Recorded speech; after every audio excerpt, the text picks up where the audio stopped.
અરે ગમે એટલી ઉતાવળ હોય પણ તમે હવે આ રીતે ન નીકળતા, અને નીકળવું હોય તો 10 થી 15 હજાર રૂપિયા ખીચામાં લઈને અને 6 મહિનાનો સમય કાઢીને નીકળજો. કારણ કે ભારત સરકારે જે ટ્રાફિકના રૂલ્સ છે એની અંદર 10 ગણો દંડ વધારી દીધો છે, અને આ નિયમો 1 માર્ચથી લાગુ થઈ ગયા છે. પછી કહેતા નહીં કે भारी मिस्टेक हो गया सर, एकदम ब्लंडर हो गया. એટલે આ મિસ્ટેક ન થાય એટલા માટે હવે નવા દંડની રકમ અત્યારે જ જાણી લ્યો. જો ડ્રિંક એન્ડ ડ્રાઈવમાં તમે પકડાવો છો તો હવે તમને 10,000 રૂપિયા અને 6 મહિના સુધીની જેલ થઈ શકે છે, અને જો બીજી વાર પકડાવો છો તો 15,000 રૂપિયા અને 2 વર્ષ સુધીની જેલ તરફ લઈ જઈ શકે છે. હેલ્મેટ વગર હવે જો તમે વાહન ચલાવો છો તો તમારે 1,000 રૂપિયાનો દંડ અને 3 મહિના સુધી લાયસન્સ સસ્પેન્શનનો સામનો કરવો પડશે. જો તમે સીટ બેલ્ટ બાંધ્યા વગર ડ્રાઈવ કરો છો તો 1,000 રૂપિયા સુધીનો દંડ. જો તમે વાહન ચલાવતી વખતે મોબાઈલ ફોનનો યુઝ કરો છો તો 5,000 રૂપિયા સુધીનો દંડ, અને જો વેલિડ ડ્રાઇવિંગ લાયસન્સ વગર તમે જો વાહન ચલાવો છો તો 5,000 રૂપિયા સુધીનો દંડ આપવો પડી શકે છે. તમે 2 વ્હીલર ઉપર 3 સવારી જો જાઓ છો તો 1,000 રૂપિયા સુધીનો દંડ, અને વેલિડ ઇન્સ્યોરન્સ વગર એટલે કે તમે વીમા વગર જો ચાલો છો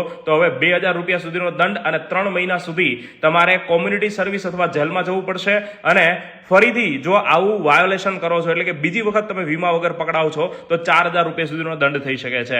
એના બાદ પીયુસી વગર જો તમે ચાલો છો તો હવે 10,000 રૂપિયા સુધીનો દંડ અને 6 મહિના સુધીની જેલની સજા, અને ડેન્જરસ ડ્રાઇવિંગ માટે તમને 5,000 રૂપિયા સુધીનો દંડ આવી શકે છે.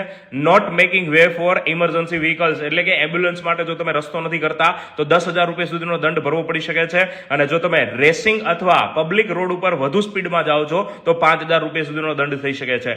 ઓવરલોડિંગમાં હવે 20,000 રૂપિયા સુધીનો દંડ, અને સિગ્નલ જો જમ્પ કરો છો તમે તો 5,000 રૂપિયાનો દંડ થઈ ગયો છે. અને જો 18 વર્ષના કોઈ નીચેના વ્યક્તિ દ્વારા વ્હીકલ દ્વારા ગુનો થાય છે કે અકસ્માત થાય છે તો 25,000 રૂપિયાનો દંડ અને 3 વર્ષ સુધીની કેદ.